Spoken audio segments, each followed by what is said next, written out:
Est-ce que tu connais un petit peu la source, les origines de la richesse des Rockefeller? Bah, c'est le pétrole, c'est le sous-sol, c'est les mines, c'est les mines. Alors, Judith raconte une histoire très intéressante que dans les années 30, je crois, dans les années 1930, il y a eu une grève dans le Colorado, une grève de mineurs qui réclamait, comme je suppose beaucoup de grévistes, des meilleures conditions de travail.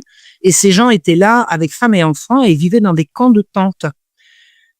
Et pour se protéger du froid, ils avaient creusé sous leurs tentes des caves. Enfin bon, et un jour où il y a eu une grève, les patrons, enfin les Rockefeller, ont fait appel à la garde nationale pour briser la grève et ils ont mis le feu au camp de tente. Et les gens ont été rôtis avec femmes et enfants. Ça a été absolument ça a été un scandale. Ça, c'est les méthodes Rockefeller dans les années 30. C'est les méthodes Rockefeller dans les années 30. Je ne pense pas que c'est une exclusivité. Hein. La brutalité vis-à-vis des travailleurs, c'est quand même un truc un peu international. Mais en l'occurrence, alors je raconte la suite. Je raconte la suite. Donc, il y a eu une explosion d'indignation en Amérique, quoi. Qu'est-ce que c'est sauvage, hein, Rockefeller, machin. Et quelqu'un est venu parler au Rockefeller en disant, vous savez, il y a moyen de rectifier le tir. Ça s'appelle les relations publiques. Et la relation publique, c'est des choses qui ont été développées également à le fameux Institut Tavistock. Et ils l'ont expliqué, les relations publiques, ça veut dire que vous allez occuper l'espace public par de la contrition. Et il y a un fils Rockefeller, je crois, il s'est rendu sur place à l'endroit de ce drame. Et il a présenté des excuses, il a été tout. Et puis l'hostilité a baissé, l'hostilité est tombée. Il dit, mais c'est vachement efficace votre truc, dites donc, c'est drôlement bien ça. C'est drôlement bien. Et là, les Rockefeller, ça a été le début de la mainmise de la famille Rockefeller sur tous les médias. Au début, ils ont dit, on va influencer les médias. Après, ils ont dit, c'est plus simple de tous les acheter. Ils les ont tous achetés. T'es en train de me dire que cette volonté de contrôler les médias, de contrôler l'information, vient d'un incident terrible dans les années 30, où des mineurs ont été brûlés avec leur famille par la garde nationale. Et là, Rockefeller découvre que la médiation, la communication, ça permet de calmer la population et que c'était une bonne opportunité de développer quelque chose. Ouais, c'est ça. C'est exactement ça. C'est exactement ça. Et les médias, ce qu'on appelle les médias aujourd'hui, qu'on appelle les médias mainstream, ils sont nécessairement entre les mains des mêmes. Nécessairement. Ils peuvent pas, il n'y a pas de médias libres. Il n'y a pas de médias libres. Alors, ça a commencé à ce moment-là qu'ils ont acheté, alors ils ont acheté les plus grands médias.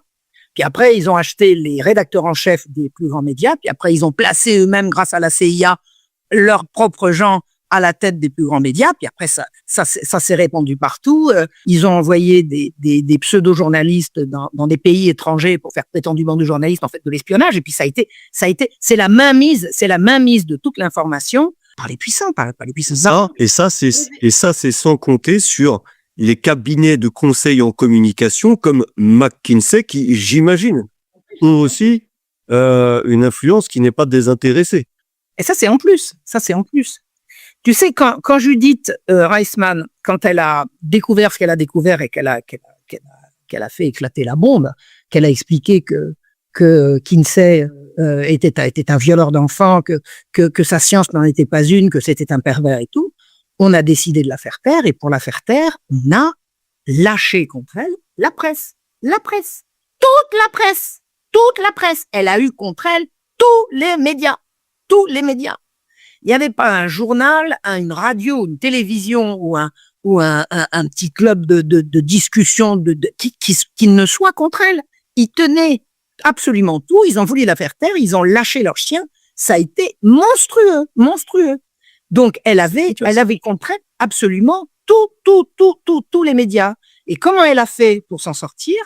Elle a reçu un jour un coup de fil. Alors, au bout d'un moment, tu sais, alors il y a quand même des gens quand tu es accrocheur comme était Judith, elle avait fait un certain nombre de conférences, elle avait fait un certain nombre d'émissions, donc elle avait été entendue par des gens qui ont dit bon bah on va l'aider quoi. Et elle a réussi à agréger autour d'elle quelques individus de très très grande qualité qui ont fait malgré tout circuler l'information dans un certain milieu. Et un jour, elle a reçu un coup de téléphone d'un monsieur qui lui a dit, je m'appelle Jerry Falwell, alors c'était un évangélique, pour elle, c'était un chrétien. Elle connaissait guère les chrétiens. Elle était d'origine juive, tout à fait juive. Ses origines juives polonaises, c'était de ses grands-parents. Elle et ses parents étaient nés en Amérique. Donc, elle connaissait guère de chrétiens, puis c'est là qu'elle a pris connaissance.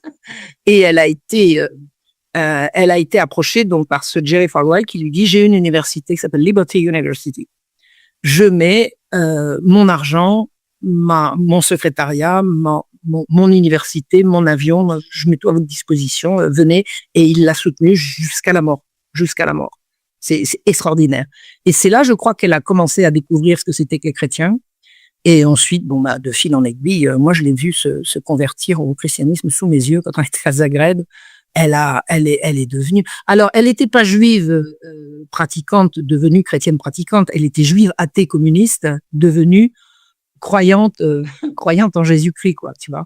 Mais elle a jamais renié. Elle a jamais renié ses origines. Elle avait une adoration pour ses parents. Et elle tenait toute sa haute moralité de l'éducation qu'elle avait reçue de parents communistes, juifs communistes, alors travailleurs, qui se levaient tôt le matin, qui bossaient. Son père était poissonnier. T'es pas poissonnier en spéculant en bourse. T'es poissonnier. Tu te lèves le matin, tu vas à la halle, tu raques, tu vois, voilà. Donc sa maman était ménagère, son papa était poissonnier et elle avait dans sa famille des oncles, des tantes, enfin toute une tribu ils étaient tous communistes.